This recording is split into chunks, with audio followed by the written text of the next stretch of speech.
Assalamualaikum warahmatullahi wabarakatuh. Waalaikumsalam, Mbak. Perkenalkan, Ibu, nama saya Pipit Primanda dari Universitas Ampata dari Prodi Kebidanan, ya Bu ya. Jadi di sini saya akan melakukan penyuluhan tentang kontrasepsi kepada wanita usia subur seperti itu, Mbak. Nanti untuk prosedurnya Mbak bisa melihat video yang saya tayangkan ya, Mbak ya. Nanti di akhir akan saya evaluasi apakah Mbak sudah mengerti atau belum, seperti itu, Mbak. Ya, baik. Mulai saja ya, Mbak ya. Ya, Halo, mari kita belajar tentang macam-macam kontrasepsi serta kelebihan dan kekurangannya. Apa sih kontrasepsi itu? Kontrasepsi adalah alat yang digunakan untuk mencegah atau menunda kehamilan. Alat ini bekerja untuk menghambat pertemuan sel sperma dan sel telur.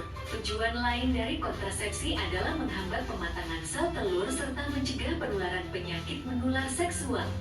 Apa saja sih alat kontrasepsi itu? Alat kontrasepsi terdiri dari beberapa jenis, yang mana masing-masing jenisnya memiliki kelebihan dan kekurangan tersendiri. Selain itu, cara penggunaan dan tingkat efektivitasnya pun berbeda. Karenanya, setiap pasangan perlu memahami dan menentukan jenis kontrasepsinya. Yuk kita simak berikut adalah alat-alat kontrasepsi. Yang pertama, KB pil. Pil KB merupakan alat kontrasepsi yang paling umum digunakan. Alat kontrasepsi ini mengandung hormon progestin dan estrogen untuk mencegah terjadinya ovulasi. Pil KB umumnya terdiri dari 21-35 tablet yang harus dikonsumsi dalam satu siklus atau secara berkelanjutan. Kelebihannya yaitu tingkat efektivitas tinggi dengan persentase kegagalan hanya sekitar 8%. Haid menjadi lancar dan kram berkurang saat haid, tetapi ada pula jenis pil KB yang dapat menghentikan haid. Kekurangannya yaitu tidak dapat mencegah penyakit menular seksual, dapat menimbulkan efek samping, seperti naiknya tekanan darah, pembekuan darah, keluarnya bercak darah, dan payudara mengeras. Yang kedua, kondom. Kondom biasanya terbuat dari bahan lateks dan bekerja dengan cara menghalangi sperma masuk ke vagina dan mencapai sel telur. Kelebihannya adalah harga terjangkau, praktis dan mudah digunakan, dapat mencegah dari penyakit menular seksual, mudah diperoleh di toko atau apotik. Kekurangannya adalah tingkat kegagalan mencapai 15%, terutama jika penggunaan kondom kurang tepat. Hanya bisa digunakan sekali dan harus diganti setelah ejakulasi. Yang ketiga, suntik KB. Suntik KB merupakan alat kontrasepsi yang mengandung hormon progestin dan mampu menghentikan terjadinya ovulasi. Berdasarkan periode penggunaannya, ada dua jenis suntik KB, yaitu suntik KB 3 bulan dan 1 bulan. Kelebihannya adalah lebih efektif dan praktis dari pil KB. Tingkat kegagalan pada suntik KB 1 bulan bisa kurang dari 1% jika digunakan dengan benar. Kekurangannya adalah harga relatif mahal, perlu kunjungan secara rutin ke dokter atau bidan setiap bulannya, dapat menyebabkan efek samping, seperti keluarnya bercak darah, siklus menstruasi menjadi tidak teratur, dan kenaikan BB. Yang keempat adalah implan. KB implan atau susu merupakan alat kontrasepsi berukuran kecil dan berbentuk seperti batang korek api.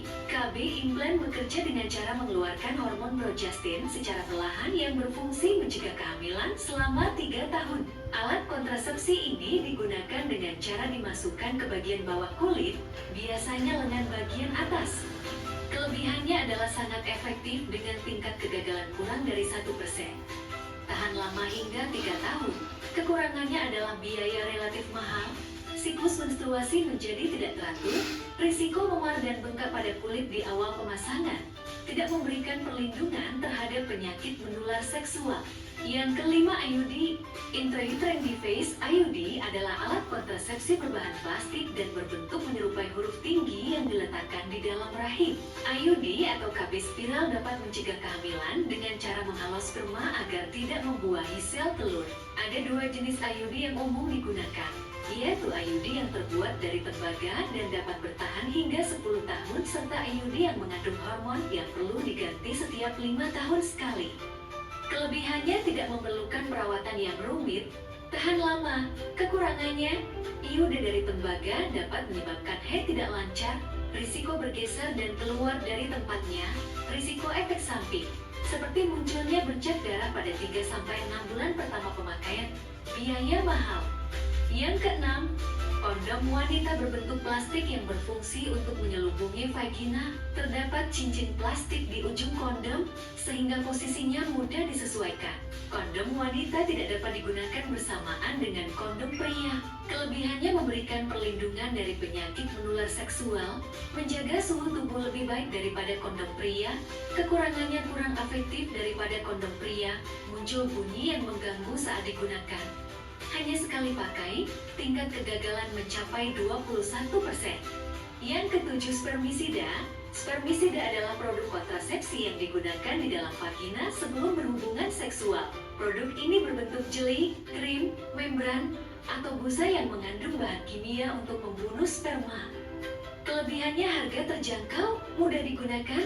Kekurangannya, beberapa jenis spermisida perlu diaplikasikan 30 menit sebelum berhubungan seksual. Risiko terjadi iritasi pada organ intim bila terlalu sering digunakan. Penggunaannya perlu disertai dengan alat kontrasepsi lain, misalnya kondom. Yang kedelapan, diafragma. Diafragma merupakan alat kontrasepsi yang terbuat dari karat berbentuk kubah. Alat kontrasepsi ini ditempatkan di mulut rahim sebelum berhubungan seksual dan umumnya digunakan bersama dengan spermisida. Kelebihannya harga terjangkau, kekurangannya tidak memberikan perlindungan terhadap penyakit menular seksual.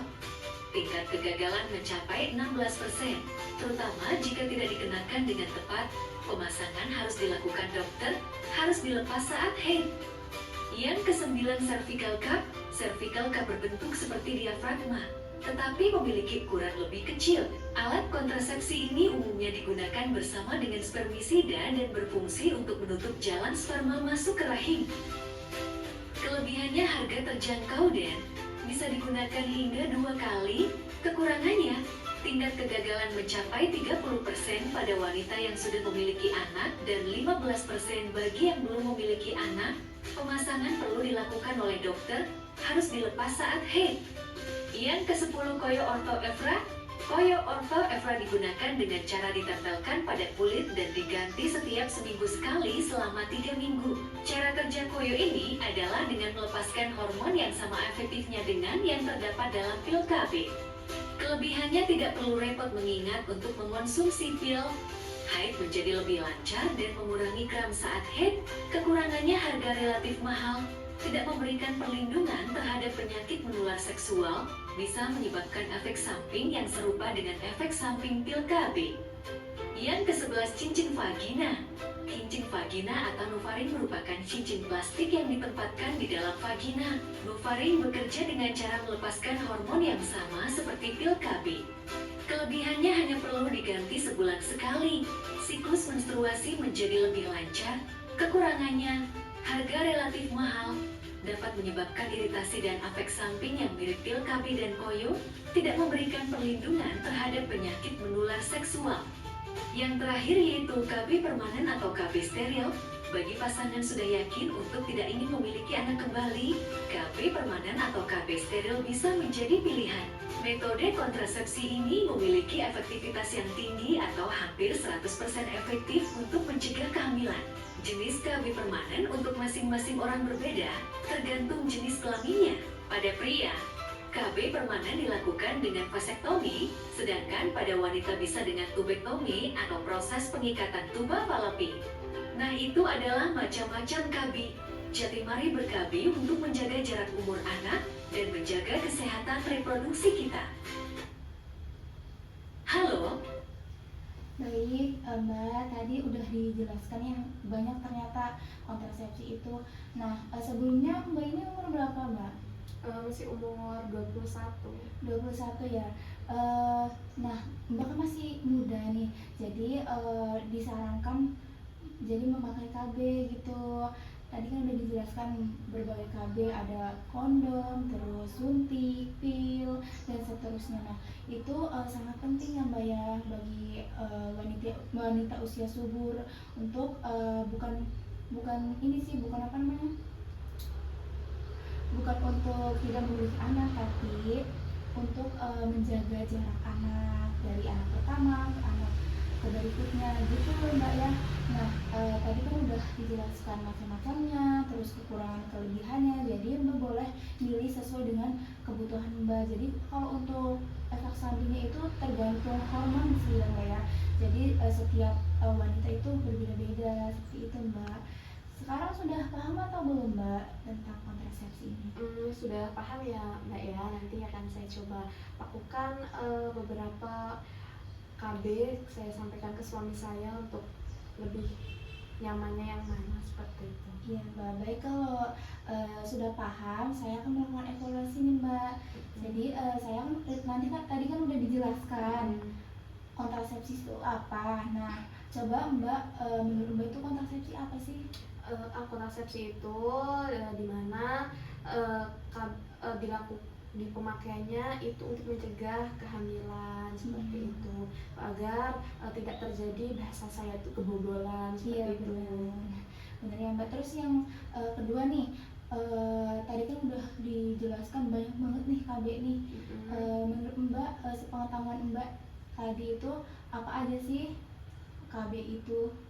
Tadi ada banyak, kalau nggak salah tadi sekitar 11, cuma saya ada beberapa yang saya pahami sekali. Yang pertama itu ada KB pil, dimana tadi saya lihat kekurangannya itu tidak dapat mencegah terjadinya penularan seksual. Kemudian untuk kekurangannya pil ini juga harus diminum setiap hari, dan juga pil ini juga akan menambah berat badan.